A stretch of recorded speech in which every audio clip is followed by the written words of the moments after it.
They started it off a year ago, and today it has become a tradition. Arbaeen in Oslo, Norway.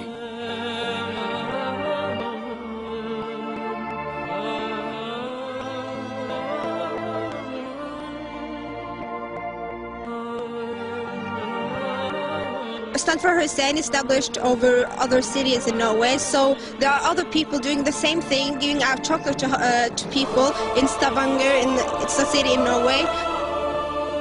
With a handful of organizers and more than 50 volunteers, they set up stands in different parts of the city.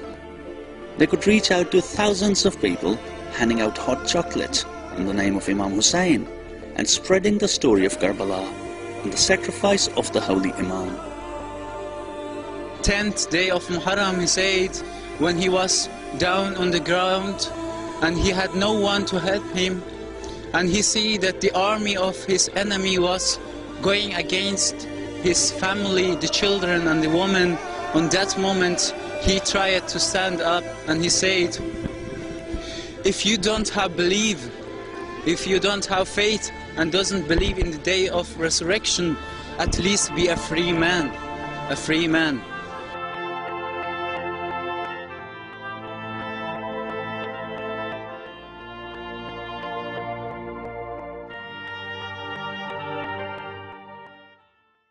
We had two workshops where people came. It was mostly the volunteers that are standing here in the stands that were here with us at the workshops as well, putting on stickers on the cups and preparing everything for the stands 2 days ago. People from all over the mosque. We had an elderly lady helping us, so from all different ages. From it was a little girl from I think she was 6 years old. She started helping us, and so we had really different ages helping us, alhamdulillah.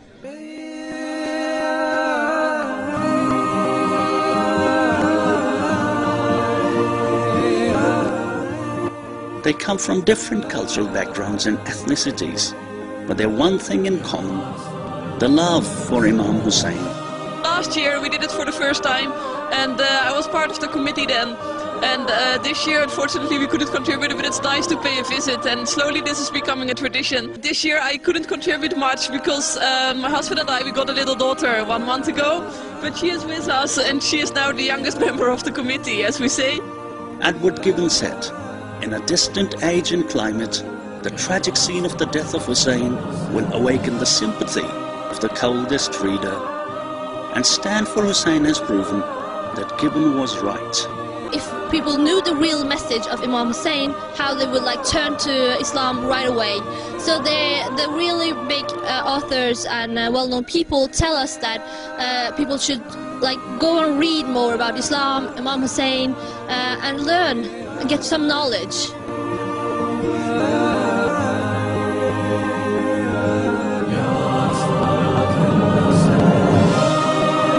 Last year I saw the video on YouTube of this event on YouTube, and this year I'm very fortunate to be here. I came from Copenhagen, Denmark to participate in this event.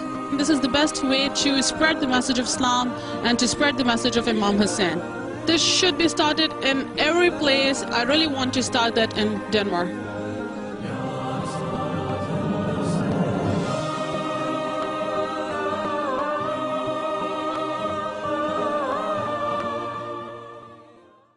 Many people came here and they asked me that, weren't you here last year as well in the other parts of the city? And I told them yes. So the name Hussein has been spread very much between the last year and now.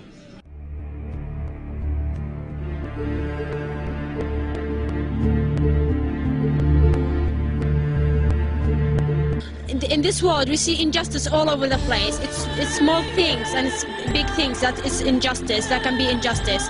Imam Hussein showed us that he made the highest example of what we should do. He gave his life, he gave his family, he sacrificed them just to stand up for the right thing, the right path.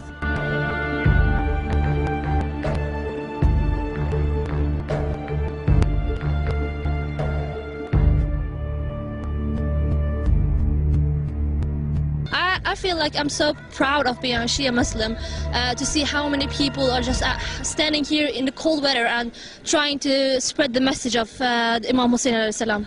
There's been some people that only come to provoke us because of they think that we are Shia Muslims. Many of them are Wahhabis and Salafis, but they're not here to learn about Hussein. They're here to ruin this great project. But there have been some other, you could call them a bit racist people. They don't care about that if we are Muslims or not, or we are Shia, or we are spreading a peaceful message. They just care about provoking us. But after talking with them, actually they do get interested about the message of Karbala.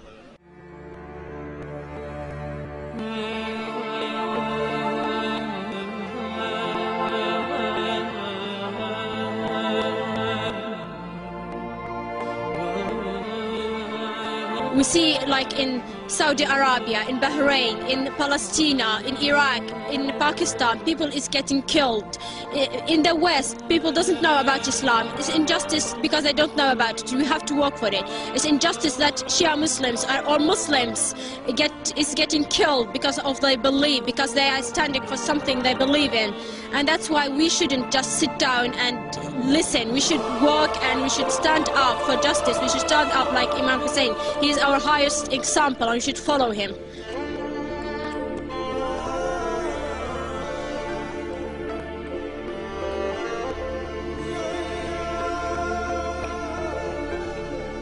For me, I think it's really important to tell people that the message Allah gave to His prophets, from Adam to Nuh to Jesus to Moses until all the way to Prophet Muhammad, was somehow saved and in Karbala, and that's the reason we want the people to know that Islam is everything within Karbala. You get to learn sacrifice, you get to learn how to be patient. Even through all your life you will get into big troubles. You have to know that the patience you have is there, and that is because of Imam Hussein alayhi salam. And you just fall in love with him. that's how easy it is.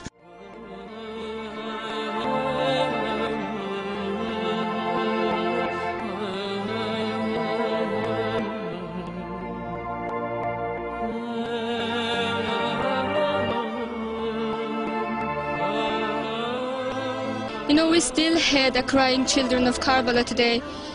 We still see a brave young boy stand against a huge army of oppressor.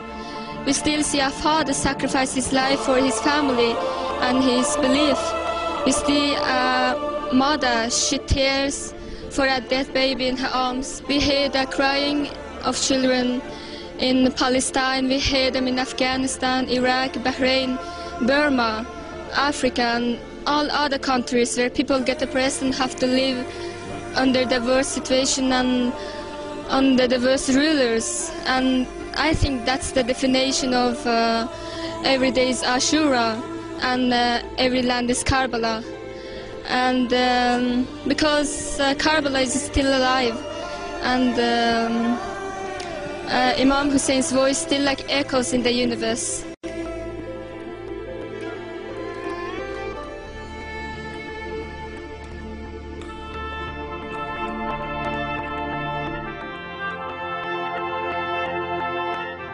So it was their Arba'een this year, and now they look forward to the year ahead, with hearts full of hope for peace and justice in the world. The message of Imam Hussein, the message of Islam.